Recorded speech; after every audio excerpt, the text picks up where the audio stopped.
Chers amis, bonjour. Nous allons donc illustrer l'article avec l'application Facesit et nous sommes en train de parler d'anosmie, c'est-à-dire la perte de l'odorat. Donc je vais chercher dans la tête, je vais chercher le nez, donc qui se trouve dans le visage, et ici j'ai le nez. Donc automatiquement l'application me propose des symptômes ou des affections possibles et je vois ici que j'ai la perte d'odorat. Je clique et ici il a été cherché dans tous les schémas les zones réflexes qui pourraient nous être utiles et nous proposer aussi des outils. Donc ce qui nous intéresse pour cet article, c'est de trouver des points pour nous inspirer et construire une formule personnalisée. Donc vous voyez qu'ici il nous propose de nombreux points. Donc certains que nous avons détaillés dans l'article, et le fameux point 197 qui est ici, que l'on connaît parce qu'il représente les yeux de la Dame Bleue ou les genoux de Penfield, pour ceux qui connaissent les schémas. Et effectivement, c'est aussi un schéma, un point qui appartient au schéma des nerfs crâniens sur le visage. Et donc c'est un point qui stimule le nerf olfactif. Ok, donc il est bien là. Ensuite, nous avons parlé de l'élément métal, c'est-à-dire avec les poumons. On a donc le point 61, le 3. Vous verrez qu'il y a dans la formule aussi, on peut mettre le 3 de gauche ou de droite en fonction du problème parallèle qui serait des muqueuses bien trop sèches ou au contraire trop humides. On se retrouve aussi avec des points sur le côté qui sont la zone ORL, donc du nez et de la bouche de Penfield, avec le 282 qui est très intéressant dans ce cas-là, et aussi des points importants comme le 184 qui va aussi nous permettre de compléter un travail sur les nerfs crâniens, même s'il parle de l'olfactif. Donc vous voyez comment l'application vous propose une série de points que vous pouvez tester et ne conserver que les plus sensibles pour personnaliser votre soin. Alors comment? Vous pouvez appuyer sur ce bouton ici avec le petit plus vert qui peut dire créer une fiche. Je vais prendre un patient d'exemple existant pour vous montrer une autre fonction. Mais vous pouvez en créer un autre, évidemment.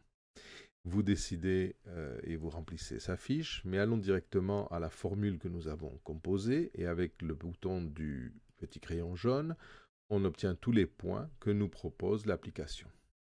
Donc il s'agit maintenant de les tester. Si je vais sur ce long bouton, vous voyez qu'ils sont ici, c'est de les tester et de ne conserver que les douloureux. Donc mettons que ce 491 n'était pas douloureux, donc il suffit de traîner avec votre doigt et apparaîtra le mot éliminé en fonction de la langue de votre iPad.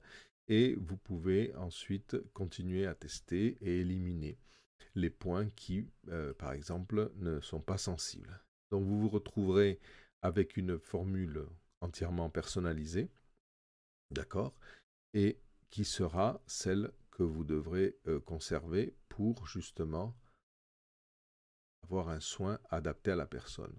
Alors dans cette formule, non seulement vous pouvez éliminer des points qui n'ont pas répondu, mais aussi en rajouter. Donc si par exemple dans l'état général dont on parle au début de l'article, vous avez remarqué que la personne était aussi un peu stressée, il est bon de lui proposer par exemple le 124 et aussi le 34 pour l'aider à se détendre. Donc vous voyez qu'il se rajoute à la formule, et alors il se rajoute aussi avec des points d'exclamation vert qui veut dire que l'on peut les transformer en zone. Alors pourquoi en zone? Parce qu'on peut proposer le soin à la personne en zone aussi. Donc ici on en a beaucoup qui sont en zone, on va affiner un peu pour lui donner un exercice à la maison. On va garder le 124 et le 34, on va éliminer celui-ci puisqu'il ne présentait pas de problème de sécheresse. On va aussi éliminer celui-ci. On va lui laisser certains points qui nous semblaient intéressants et faciles à faire pour lui. Ok, on va ici, celui-là, bon, il le fera sûrement avec le petit marteau quand il se rapproche du 34. On va lui laisser les 197 pour qu'il puisse stimuler le nerf crânien et même supprimer celui-ci. Donc vous voyez que l'on obtient une carte plus simple okay, que l'on peut partager avec lui par mail pour qu'il fasse les devoirs à la maison. Okay. Je reprends, j'efface ce brouillon, revenons à la fiche. Et alors, comment lui proposer l'outil le plus adapté et lui mettre les conseils? Il suffit de retourner sur le crayon qui est devenu bleu maintenant, et c'est dans les conseils que vous allez, par exemple, lui proposer. Les deux outils que vous propose l'application sont déjà pas mal, puisque le petit marteau va être très utile sur le front, et le détecteur comète, qui est celui qui a un détecteur assez gros, et de l'autre côté les trois, va être aussi très pratique. Vous pouvez changer ces textes et mettre vos conseils. Vous n'altérerez pas la base de données. Donc vous voyez comme quoi, maintenant, quand on crée l'email, ici apparaîtra votre logo, votre nom, si vous les avez changés dans les préférences. Vous avez des petits textes automatiques ou que vous pouvez les changer pour pouvoir proposer des conseils. Et ici aussi apparaîtra. Et vous avez la carte des zones réflexes que vous allez lui envoyer. Si par contre la personne est très intéressée par les points, vous pouvez parfaitement faire un zoom aussi sur la partie que vous voulez qu'il travaille, mettons le front au départ pour la première séance, et lui faire un mail de la même manière, mais cette fois-ci apparaîtra la zone sur laquelle vous avez fait un agrandissement. Ok.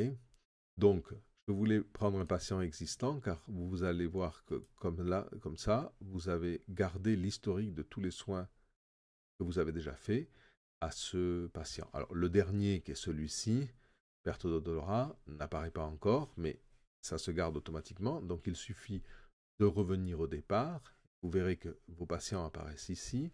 Si vous revenez sur sa fiche, le dernier que l'on a fait est maintenant aussi enregistré. Donc, c'est le fait de sortir qui enregistre. Mais je ne voulais pas m'attarder sur la partie création de fiches, mais surtout illustrer l'idée de comment traiter un traitement en s'inspirant des propositions, on a dit anosmie, en s'inspirant des propositions que nous fait l'application. Donc ce n'est pas une formule, c'est bien plus qu'une formule, il vous faut tester les points que vous, tous, enfin ceux qui vous semblent les plus intéressants, et chaque fois en appuyant sur sa fiche, vous aurez des informations pour essayer de créer des ponts. Dans le cas qui nous concerne en ce moment, apparemment, le virus aurait une action surtout sur le nerf crânien, c'est-à-dire sur ce point-là. Alors vous verrez que ce schéma, on peut le retrouver si on va dans la partie des schémas. On va aller ici, on va faire le même chemin en prenant dans le visage le nez, et vous verrez que on a ici des schémas qui vous montrent où l'on peut trouver des nez sur le visage. Et si vous cherchiez les nerfs crâniens, alors vous avez tous les nerfs crâniens. Si vous allez par exemple aux nerfs olfactifs, et ceux qui nous intéressent, vous voyez que vous avez ici le schéma et vous pouvez même allumer ces points. Donc, de la même manière, vous pouvez voir que la fiche de points qui apparaît. On l'appelle les genoux parce qu'on pense toujours au schéma de Penfield en général avec ce point, mais attention, hein, c'est un titre donné, mais ce n'est pas que le genou, hein, c'est bien le nerf olfactif aussi sur ce schéma. Voilà. Donc j'espère que ça vous aide à mieux comprendre. Ensuite, si vous avez plus de connaissances en médecine chinoise et vous cherchez par exemple un des méridiens qui soit impliqué, comme on l'a vu, on avait le méridien de l'estomac, du gros intestin aussi, vous avez toujours ici dans ce bouton Yin-Yang les équivalences en Dian Shan pour trouver les points qui nous aident à stimuler un méridien ou un élément en particulier. J'espère que ça vous aide. N'hésitez pas à nous contacter et à consulter l'article qui est dans le blog qui détaille toutes ces informations. Merci.